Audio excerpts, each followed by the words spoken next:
Hello again. We're getting to the end of this first part. We are talking about phrasal verbs of movement. Okay, so we have this example and I promised to tell you about the difference between go and get, which is very important. Okay, when we talk about go, we are talking about a person that is moving to another place. Okay, it is not just a simple movement. Let's think of it, for example, get up, which I think all of you know. Get up. What time do you get up? I get up at 7 o'clock. Okay, we are talking about just simply a movement. Okay, I get up from my chair. That's it. I'm not going anywhere. Whereas go up is if the grandfather decides to go up to the attic. The boy goes down to the living room. They both go out to the park. You see? Get is only a movement. Okay, so let's look at this. The car goes to a place, but you, when you open the car door, the only thing you do is get.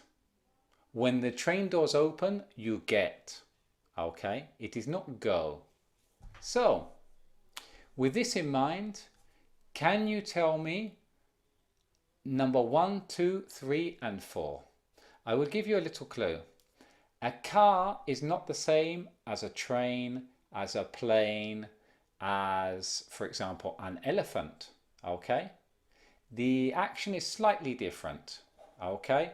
Maybe just in case the arrows are not very obvious, I'm going to give you another clue. This is the car. Okay? But in the case of the train or a plane, the arrow would be like this. Okay? So, with this clue, I think you can guess the 4 answers. Are you ready? Good. With a car, you get into the car. And then you drive away. Okay? And when you reach your destination, you open the door of the car and you get out of the car. You get out. Okay? However, with a train, with a plane, or with a bus, for example, you don't get in, you get on. You get on a bus, you get on a plane, and you get off. Remember, on, the opposite of on is off. So you get off the plane or you get off the train. This is not important. Okay, if you say to somebody, I got into the train or I got into the plane, I'm sure nobody would even notice.